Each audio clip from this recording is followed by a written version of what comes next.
Le recouvrement de créances, voilà une expression bien barbare que la plupart des humains interprètent comme un vilain mot, voire une agression. Bon, si on se positionne bien sûr du côté du débiteur, mais c'est pas le cas ici. Alors, quelle définition pourrait-on donner à cet assemblage de mots qui inspire terreur et répression?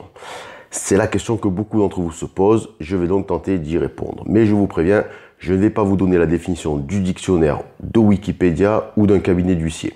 Je n'ai pas créé cette putain de chaîne pour faire du copier-coller, je vais donc vous donner la mienne, celle qui me vient à l'esprit quand je me remémore les 12 ans que j'ai passé à recouvrer des créances et à faire la chasse aux mauvais payeurs. Alors le recouvrement de créances, si l'on se place côté du créancier, donc celui à qui l'on doit de l'argent, c'est une politique d'entreprise qui consiste à mettre en œuvre tous les moyens légaux, matériels et humains dont on dispose pour faire cracher la thune à ces enfoirés de débiteurs qui refusent de nous régler nos factures. Ok, je sais, c'est un peu cru, mais croyez-moi, quand on a bossé des années durant dans le recouvrement et que des centaines de types ont essayé de vous la faire à l'envers, on en finit par oublier les formules de politesse. Alors en off, seulement, je vous rassure, au téléphone et par courrier, il faut toujours être sympa, il faut toujours être poli, carré. Évidemment, on reste pro.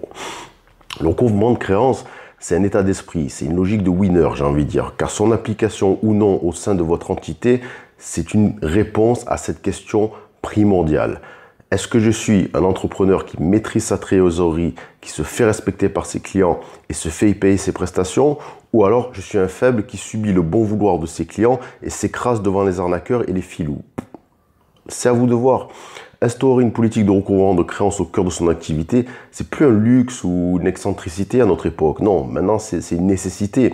Vous savez combien il y a d'impayés en France? Il paraît qu'il y a plus de, je crois que c'est 46 milliards ou 56 milliards de factures impayées. Et il y a un nombre incalculable de boîtes qui ferment, qui font faillite, liquidation parce que leurs fournisseurs ne les ont pas payés. C'est un drame. Donc vraiment, avoir une politique de recouvrement de créances, c'est une nécessité car ça assurera la pérennité de votre business. Ne l'oubliez pas, vous avez beau être bon dans votre travail, être super sympa, super pro, si les clients ne payent pas, ça sert à rien. Ça ne sert strictement à rien. Recouvrer ces créances avec sérieux et régularité, en fait, ça équivaut à envoyer un message très fort aux mauvais payeurs. En gros, vous leur dites, moi, on ne me baisse pas. Amuse-toi d'essayer et je t'envoie les huissiers au cul. Et oui, c'est ça que ça veut dire. C'est vulgaire, je sais, mais c'est la réalité. C'est comme ça, c'est une guerre, hein, c'est une guerre, on est là pour se faire payer, c'est une bataille. Recouvrer ses créances, c'est de ne pas attendre en fait. Recouvrer, c'est passer à l'action à la minute où votre facture est échue et que votre client ne vous a pas réglé. Il faut être sans pitié, c'est être ferme et tenir ses promesses. Par exemple, si j'envoie un courrier à un débiteur dans lequel je le menace de lancer une procédure judiciaire à son encontre s'il ne me paye pas avant le 15 du mois, eh ben, j'enclenche les hostilités le 16, pas le 17, pas le 35, non, le lendemain. Allez, 48 heures après maximum, mais il faut vraiment respecter ses actions et aller jusqu'au bout des choses. Voilà. Le recouvrement de créances, c'est une guerre sans fin en fait. Hein. C'est des batailles que l'on gagne. Et ces batailles, on va les gagner ensemble. Voilà, je suis en train de vous faire du Macron presque, hein, parce que c'est notre projet.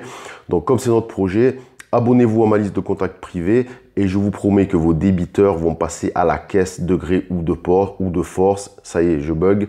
N'oubliez pas, le lien est dans la description. Un petit clic, vous vous abonnez et vous recevez tous les conseils pour faire payer ceux qui vous doivent du fric. À bientôt.